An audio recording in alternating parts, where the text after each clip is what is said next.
Salam damai sejahtera bagi kita semua. Pelajaran sekolah sahabat yang keempat dengan judul Allah Pengasih dan Penyayang. Sepanjang pelajaran ini kita akan melihat karakter Allah yang emosional kepada manusia. Emosional bukan berarti marah seperti kita pada umumnya, akan tetapi ini berbicara tentang luapan kasih Tuhan yang maha besar kepada manusia yang dikasihinya. Saya akan sampaikan garis besar hari per hari untuk memudahkan kita memahami. Pelajaran pertama, pelajaran hari Minggu, lebih dari kasih seorang ibu. Alkitab menggunakan gambaran kasih tertinggi yang dimiliki manusia untuk menjelaskan tentang kasih Tuhan. Yaitu dia gambarkan kasih Tuhan itu seperti kasih ibu kepada anak atau kasih orang tua kepada anak. Itu sebabnya dalam Mazmur pasal 103 ayat 13, ayat itu mengatakan seperti seorang bapa mengasihi anaknya. Kemudian Yesaya 49 ayat 15, seperti seorang perempuan atau seorang ibu mengasihi anaknya. Bahkan Alkitab menjamin bahwa kasih Tuhan bisa lebih lagi daripada kasih seorang ibu kepada anaknya. Itu sebabnya dalam Yesaya itu dikatakan bahwa sekalipun seorang perempuan melupakan anaknya, akan tetapi aku tidak akan melupakanmu. Firman Tuhan. Lihat ini. Tuhan menyatakan bahwa kasihnya kepada kita jauh melebihi kasih yang kita bisa berikan kepada sesama. Pelajaran yang kedua, hari Senin, kasih yang menyayat hati. Besarnya kasih Tuhan kepada manusia itu digambarkan melalui dua fase dalam kehidupan Hosea. Yang pertama adalah pada waktu Hosea diminta untuk menikahi Gomer yang sudah berzina itu. Lalu kemudian yang kedua adalah ketika Tuhan memberikan nama kepada anak-anak Hosea. Yang pertama disebutkan namanya adalah Yizreel, artinya aku akan mengakhiri pemerintahan Israel. Kemudian Lo-Ruhama artinya aku tidak lagi menyayangi Israel. Kemudian Lo-Ami artinya aku bukan Allahmu dan kamu bukan umatku. Dua fase kehidupan Hosea ini menandakan bahwa sesungguhnya kasih Tuhan itu justru besar kepada umatnya. Bukan berarti pada waktu nama-nama itu diberikan menunjukkan bahwa kasih Tuhan sudah berhenti atau Tuhan tidak lagi mengasihi bangsanya. Bukan demikian. Pemberian nama-nama itu justru menjadi peringatan atau panggilan agar umat-umat yang dikasihinya berbalik kepadanya oleh karena mereka sudah meninggalkan Tuhan. Mengapa saya katakan demikian?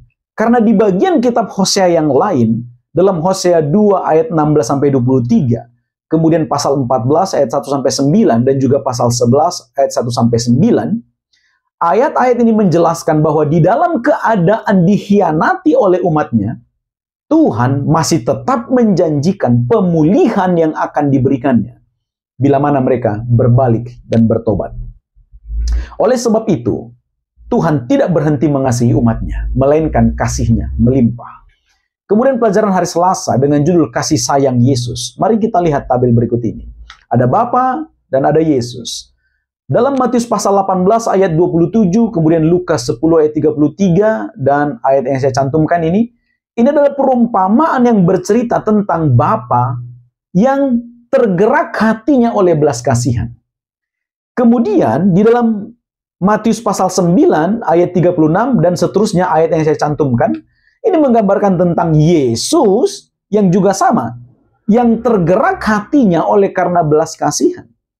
Jadi Bapa dan Yesus punya karakter yang sama. Mereka adalah Tuhan yang berbelas kasihan.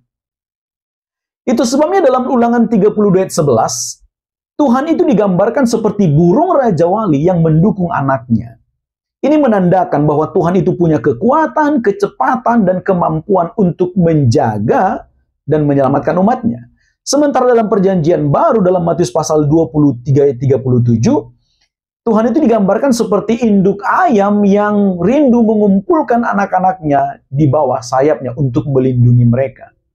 Ini menandakan kasih Tuhan itu penuh dengan kasih, kelemah lembutan, serta kepedulian kepada umatnya. Jadi Tuhan itu punya lengkap karakter yang dimilikinya, yang siap untuk dicurahkannya kepada kita. Tuhan itu punya kekuatan, kecepatan, kemampuan untuk menjaga kita.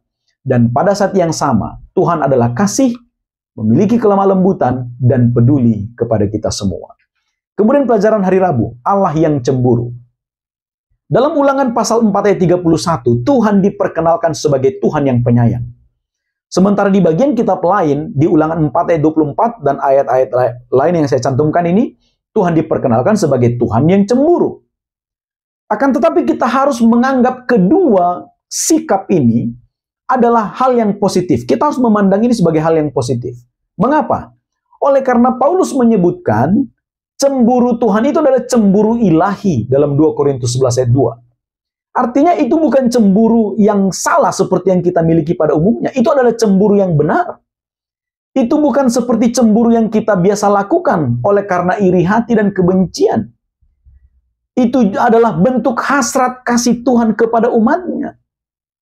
Dan itu adalah ekspresi kerinduan yang Tuhan miliki agar kita memiliki hubungan yang eksklusif dengannya sebagai pencipta dan ciptaan.